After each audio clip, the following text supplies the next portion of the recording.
Bluefin tourism company ഉടമകളിൽ ഒരാളായ Muhammad Ashraf വെള്ളടത്തുമായി PK ഫിറോസിന് കൂടുതൽ business പങ്കാളിത്തം എന്ന ആരോപണവുമായി KT ജലീൽ. മുഹമ്മദ് അഷ്റഫ് വെള്ളടത്ത് കൊപ്പത്തെ എംഇയുടെ പാർട്ട്ണറാണ്. ഇതിന്റെ കൂടെ തന്നെ ബ്ലൂഫിൻ പ്രോപ്പർട്ടി കെയർ LLC എന്നൊരു കമ്പനിയുമുണ്ട്. ഫിറോസിന്റെ ട്രാവൽസിന്റെ പേരും ബ്ലൂഫിൻ എന്നാണ്. ഗൾഫിലെ ഈ കമ്പനികളിൽ പങ്കാളിത്തമുണ്ടോ എന്ന് ഫിറോസ് വ്യക്തമാക്കണമെന്നും ജലീൽ പറഞ്ഞു. അതേസമയം മലയാളം സർവകലാശാലയ്ക്കായി ജലീൽ ഭൂമി കുംഭകോണം നടത്തിയെന്ന ആരോപണവുമായി ഫിറോസും രംഗത്തെത്തിയിരുന്നു. വിവരങ്ങളുമായി CV അനുമോദ് ചേരുന്നുണ്ട്. അനുമോദ്, ആരോപണവുമായി ബന്ധപ്പെട്ട് എന്തെങ്കിലും തരത്തിലുള്ള തെളിവുകൾ ജലീൽ പുറത്തുവിട്ടിട്ടുണ്ടോ?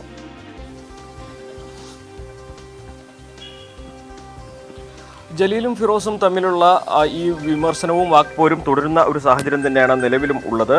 ഇപ്പോൾ ഏറ്റവും അവസാനമായിട്ട് ഫിറോസിനെതിരെ ജലീൽ രംഗത്ത് വന്നിരിക്കുന്നത് അദ്ദേഹത്തിൻ്റെ പ്രോപ്പർട്ടികളുടെ മുകളിലുള്ള തർക്കത്തെ തുടർന്ന്, അല്ലെങ്കിൽ അതിനെ ചില അവകാശ തർക്കമാണ്. ബ്ലൂഫിൻ പ്രോപ്പർട്ടീസ് എന്ന പേരിൽ ഗൾഫിലുള്ള സ്ഥാപനങ്ങളിൽ അതിൽ ഫിറോസിന് പങ്കാളിത്തമുണ്ടോ എന്ന ചോദ്യമാണ് ജലീൽ ഉയർത്തുന്നത്. ജലീലിനെ സംബന്ധിച്ച് നേരത്തെ തന്നെ ജലീൽ ഇക്കാര്യം ആരോപണമായി ഉയർത്തിയിരുന്നു. ഫിറോസിൻ്റെ നാട്ടിലുള്ള സ്ഥാപനങ്ങളുടെ പേരും ബ്ലൂഫിൻ എന്ന് തന്നെയാണ്.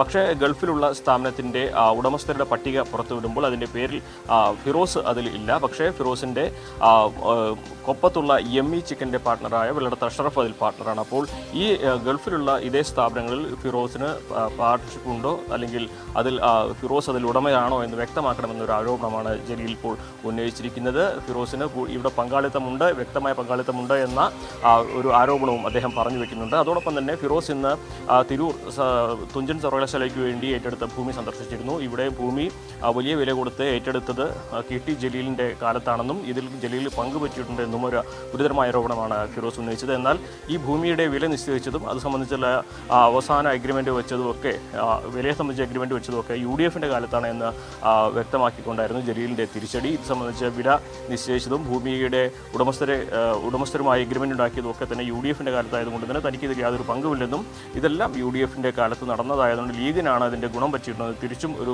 ആരോപണം ഉന്നയിക്കുകയാണ് ജലീൽ ചെയ്തിരിക്കുന്നത്. എന്നാണെങ്കിലും ഈ രണ്ട് കാര്യങ്ങളിൽ ഭൂമി സംബന്ധിച്ചുള്ള ഫിറോസിൻ്റെ ആരോപണങ്ങൾക്ക് മറുപടി പറയുന്നതിനൊപ്പം തന്നെ ബ്ലൂഫിൻ ഫിൻകോപ്പിൻ്റെ പേരിൽ മറ്റൊരു ആരോപണം കൂടി, അല്ലെങ്കിൽ മറ്റൊരു ചോദ്യം കൂടി ഉന്നയിച്ചിരിക്കുകയാണ് ജലീൽ ഇന്ന്.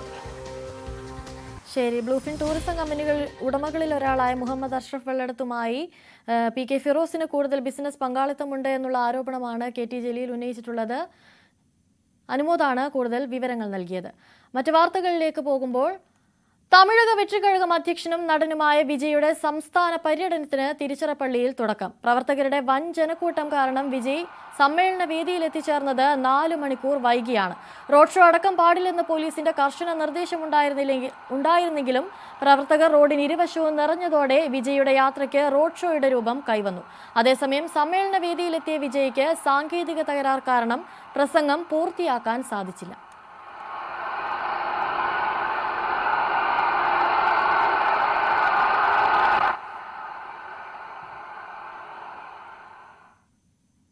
ചൈനയ്ക്കെതിരെ അധിക ചുങ്കം ചുമത്തണമെന്ന് നാറ്റോ സഖ്യരാജ്യങ്ങളോട് ആവശ്യപ്പെട്ട് US president Donald Trump. Russia-Ukraine യുദ്ധം അവസാനിക്കും വരെ റഷ്യയിൽ നിന്ന് എണ്ണ വാങ്ങുന്ന രാജ്യങ്ങൾക്കെതിരെ ശക്തമായ ഉപരോധങ്ങൾ ഏർപ്പെടുത്തണം.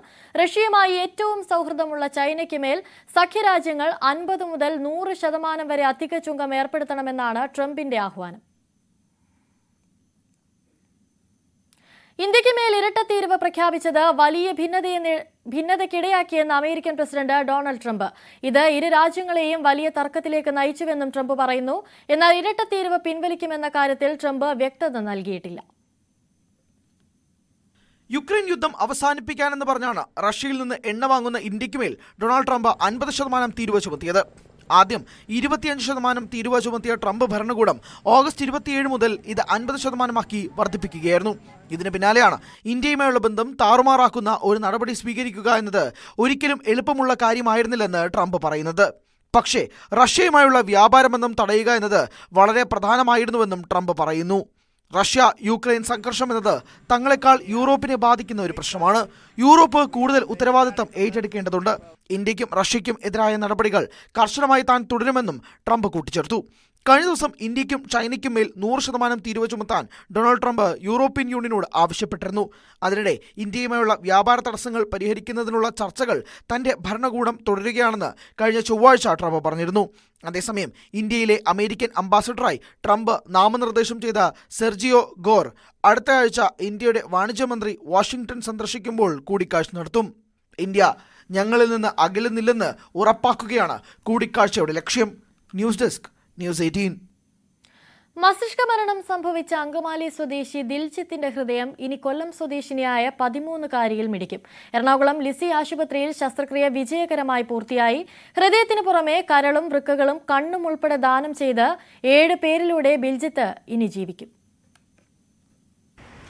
ഇന്നലെ വൈകുന്നേരം 7 മണിയോടുകൂടിയാണ് വന്ദേ ഭാരത് ട്രെയിനിൽ കൊല്ലം സ്വദേശിനിയായ 13-കാരിയുമായി കൊച്ചിയിലെത്തിയത്. തുടർന്ന് ലിസി ഹോസ്പിറ്റലിൽ എത്തിച്ചു. തുടർന്ന് ഹൃദയമാറ്റ ശസ്ത്രക്രിയയ്ക്ക് വേണ്ടുന്ന ചില ടെസ്റ്റുകൾ പെൺകുട്ടിയിൽ നടത്തേണ്ടതുണ്ട്. മണിക്കൂറുകൾ നീണ്ട പരിശോധനയ്ക്കൊടുവിലാണ് പെൺകുട്ടിക്ക് ഹൃദയം മാറ്റാണെന്ന് കണ്ടെത്തുകയും തുടർന്ന് അങ്കമാലിയിലുണ്ടായിരുന്ന കഴിഞ്ഞ വെള്ളിയാഴ്ച മസ്തിഷ്കമരണം സംഭവിച്ച ബിൽജിത്ത് എന്ന് പറയുന്ന 18-കാരൻ്റെ ഹൃദയവും ആയി കൊച്ചിയിലേക്ക് ലിസി ഹോസ്പിറ്റലിലേക്ക് തിരിക്കുന്നത്. ഇന്നലെ രാത്രി 1:15 ലിസി ഹോസ്പിറ്റലിൽ ഈ ഹൃദയം എത്തുന്നത്. അതിനുശേഷമാണ് ശസ്ത്രക്രിയകൾ നടക്കുന്നത്. ശസ്ത്രക്രിയ നടന്ന ശേഷം രാവിലെ 6 മണിയോടുകൂടിയാണ് ശസ്ത്രക്രിയ അവസാനിച്ചത്. ഇനിയുള്ള 48 മണിക്കൂറുകൾ അങ്ങേയറ്റം നിർണായകമാണ് എന്നാണ് ഡോക്ടർമാർ പറയുന്നത്. അങ്ങനെയാണ്. പ്രത്യേകിച്ചും ഹൃദയം ചുരുങ്ങുന്ന അസുഖമുള്ള പെൺകുട്ടിയാണ്. ഹൃദയത്തിന് വാൽവിന് സുഷിരവും കണ്ടെത്തിയിരുന്നു. അതായത് പക്ഷേ സർജറിക്ക് ശേഷം പെൺകുട്ടികളുടെ ഹൃദയം മിടിച്ചു തുടങ്ങിയതിന് ശേഷമാണ് ശസ്ത്രക്രിയ വിജയകരമാണ് എന്ന് തീരുമാനത്തിലെത്തിയത് എന്ന് വ്യക്തമായത്. അതിനുശേഷം ഇനിയുള്ള 48 മണിക്കൂർ പെൺകുട്ടിയുടെ ശരീരം എങ്ങനെ പ്രതികരിക്കുന്നു എന്നുള്ള കാര്യവും നിർണായകമാണ്. അതുകൊണ്ട് തന്നെ നിരീക്ഷണത്തിലാണ്. ഡോക്ടർ ജോസ് ചാക്കോ പെരിയപ്പുറത്തിൻ്റെ നേതൃത്വത്തിൽ തന്നെയാണ് ഈ ഹൃദയമാറ്റ ശസ്ത്രക്രിയ നടത്തിയത്. 30ാമത്തെ ഹൃദയമാറ്റ ശസ്ത്രക്രിയയാണ് ലിസി ഹോസ്പിറ്റലിൽ നടക്കുന്നത്. കഴിഞ്ഞ 2 ദിവസങ്ങൾക്ക് മുൻപേ കൊല്ലം സ്വദേശിയായ ഐസക് ജോർജിൻ്റെ ഹൃദയവുമായി അങ്കമാലി സ്വദേശിക്ക് ഹൃദയവുമായി കൊച്ചിയിലേക്ക് എത്തുന്ന സാഹചര്യം ഇവിടെ നമ്മൾ കണ്ടതാണ്. സംസ്ഥാനം അതിന് വേണ്ട ഒരുക്കങ്ങൾ നടത്തിയത് ഏതു വിധമായിരുന്നു. എയർ ആംബുലൻസിൽ അടിയന്തരമായി കൊച്ചിയിലേക്ക് ഹൃദയം എത്തിക്കുന്ന സാഹചര്യം. പ്രത്യേകിച്ചും ഹൃദയം രോഗിയുടെ ശരീരത്തിലേക്ക് വെച്ച് പിടിപ്പിക്കേണ്ടത് ഡോണറുടെ ശരീരത്തിൽ നിന്നും മാറ്റിയാൽ 6 മണിക്കൂറിനുള്ളിൽ ശസ്ത്രക്രിയ പൂർത്തിയാക്കിയിരിക്കണം എന്നാണ് മെഡിക്കൽ നിയമങ്ങൾ അനുശാസിക്കുന്നത്. അങ്ങനെയാണ് സംസ്ഥാനം അവയവമാറ്റ ശസ്ത്രക്രിയകളിൽ കൈവരിച്ചിരിക്കുന്ന നേട്ടവും ശ്ലാഘനീയമാണ്. ഹൃദയം മാറ്റിവെച്ച 13-കാരിയുടെ ആരോഗ്യനില തൃപ്തികരമെന്ന് ഡോക്ടർ ജേക്കബ് എബ്രഹാം. നാളെ പുലർച്ചെ കുട്ടിയെ വെന്റിലേറ്ററിൽ നിന്ന് മാറ്റും. ആശുപത്രിയിൽ എത്തിക്കുന്ന സമയം പെൺകുട്ടിയുടെ ആരോഗ്യം മോശമായിരുന്നു. കൃത്യസമയത്ത് ഹൃദയം മാറ്റിവെക്കാനായത് ഗുണമായെന്നും ഡോക്ടർ പറഞ്ഞു. നമ്മൾ ലാസ്റ്റ് കഴിഞ്ഞ ഇന്ന് രാവിലെ 6:30 6:30 ഷിഫ്റ്റ് ചെയ്ത ആവണിയുടെ സർജറി സക്സസ്ഫുൾ ആണ്, സ്റ്റേബിളാണ്. വെന്റിലേറ്റർ സപ്പോർട്ട് തന്നെയാണ്. സാറിന് ഏത് കാർഡിയക് സർജറി കഴിഞ്ഞാലും ട്രാൻസ്പ്ലാന്റ് എന്നുള്ള ഏത് കാർഡിയക് സർജറി കഴിഞ്ഞാലും അറ്റ്ലീസ്റ്റ് 4 to 5 hours വെന്റിലേറ്റർ സപ്പോർട്ടിലായിരിക്കും. അതുപോലെ തന്നെ ആവണിനെ ഞങ്ങൾ പ്ലാൻ ചെയ്തിരിക്കുന്നത് നാളെ രാവിലെ വരെ വെന്റിലേറ്റർ സപ്പോർട്ടിൽ മോണിറ്റർ ചെയ്യാനുള്ളതാണ്. അപ്പോൾ ആവണി ഒരു കഴിഞ്ഞ എസ്പെഷ്യലി ലാസ്റ്റ് ഒരു 1.5 വർഷമായിട്ട് വളരെ സിക്കായിക്കൊണ്ടിരിക്കുന്ന ഒരു സിറ്റുവേഷനായിരുന്നു. ഇന്നലെ തന്നെ ഈ സർജറിയുടെ സമയത്ത് അവനുടെ ചെസ്റ്റ് തുറക്കുമ്പോഴത്തേക്കും ഹാർട്ട് വളരെ മോശമായിട്ടുള്ള ഒരു സിറ്റുവേഷനിലാണ്. അപ്പം ഈ വരുന്ന ചിലപ്പോൾ ഈ ഒരു സമയങ്ങളിൽ ഒരു ട്രാൻസ്പ്ലാന്റേഷൻ നടന്നില്ലായിരുന്നെങ്കിൽ ചിലപ്പോൾ ആ കുട്ടിക്ക് എന്തെങ്കിലും ഒരു മേജറായിട്ടുള്ള ഒരു എന്തെങ്കിലും ഈവൻറ്റ് സംഭവിച്ചിരുന്നില്ല. കാർഡിയക് അറസ്റ്റ് പോലുള്ള ഒരു ഈവൻറ്റ് ചിലപ്പോൾ സംഭവിക്കാവുന്ന ഒരു സിറ്റുവേഷൻ ആയിരുന്നു. നമ്മൾ വിചാരിക്കുന്നത് ഇതൊരു റൈറ്റ് ടൈമിലാണ് അവർക്കൊരു ഓർഗൻ അവൈലബിലിറ്റി ഉണ്ടായത്. നടൻ സൗബിൻ ഷാഹിർ പ്രതിയായ മഞ്ഞുമൽ ബോയ് സാമ്പത്തിക തട്ടിപ്പ് കേസ് അന്വേഷിക്കാൻ പ്രത്യേക സംഘത്തെ രൂപീകരിച്ചു. എറണാകുളം DCP വിനോദ് പിള്ളയ്ക്കാണ് മേൽനോട്ട ചുമതല. എറണാകുളം ക്രൈംബ്രാഞ്ച് DYSP ലത്തീഫ് അന്വേഷിക്കും. കേസ് അട്ടിമറിക്കാൻ സാധ്യതയുണ്ടെന്ന് ചൂണ്ടിക്കാട്ടി പരാതിക്കാരൻ DGPയെ സമീപിച്ചിരുന്നു. സൗത്ത് ACP രാജ്കുമാറിന്റെ നേതൃത്വത്തിൽ മരട് പോലീസാണ് കേസ് അന്വേഷിക്കുന്നത്. എന്നാൽ അന്വേഷണത്തിൽ വിശ്വാസ്യതയില്ലെന്നും കേസ് അട്ടിമറിക്കാൻ സാധ്യതയുണ്ടെന്നും ആരോപിച്ച് പരാതിക്കാരൻ സിറാജ് വലിയതുറ DGPക്ക് പരാതി നൽകിയിരുന്നു. കേസിൽ ക്രമക്കേട് നടന്നതായി പറയുന്ന തുകയുടെ വ്യാപ്തിയും പരാതിക്കാരന്റെ അഭിഭാഷകൻ നിയമ നടപടി സ്വീകരിച്ചതും കണക്കിലെടുത്താണ് പുതിയ ഉത്തരവ്. പ്രതികളെ സഹായിക്കുന്ന തരത്തിൽ കേസിൽ കാലതാമസം ഉണ്ടാകുന്നുവെന്നും ബാങ്ക് ഇടപാടുകളുടെ പ്രധാനപ്പെട്ട രേഖകൾ ഫയലിൽ നിന്ന് എടുത്തുമാറ്റിയതായും പരാതി ഉയർന്നിരുന്നു. കേസിന്റെ മേൽനോട്ട ചുമതല കൊച്ചി സിറ്റി DCP വിനോദ് പിള്ളയ്ക്കായിരിക്കും. 7 കോടി രൂപയുടെ തട്ടിപ്പായതിനാൽ ക്രൈംബ്രാഞ്ച് DYSPയാണ് കേസ് അന്വേഷിക്കുക. 2 SP-മാരും സംഘത്തിലുണ്ട്. സൗബിനെ ക്രൈംബ്രാഞ്ചും ചോദ്യം ചെയ്യും. സൗബിനെയും സഹനിർമ്മാതാക്കളായ പിതാവ് ബാബു ഷാഹിർ, ഷോൺ ആന്റണി എന്നിവരെയും മരട് പോലീസ് 2 ദിവസം ചോദ്യം ചെയ്ത് വിട്ടയച്ചിരുന്നു. പ്രതികൾക്ക് ഹൈക്കോടതി മുൻകൂർ ജാമ്യവും നൽകിയിട്ടുണ്ട്. അതിനിടെ പങ്കെടുക്കാൻ ദുബായിൽ പോകാൻ ജാമ്യവ്യവസ്ഥയിൽ ഇളവ് ആവശ്യപ്പെട്ട സൗബിന്റെ ഹർജി ഹൈക്കോടതി തള്ളിയിരുന്നു. ന്യൂസ് 18 കൊച്ചി.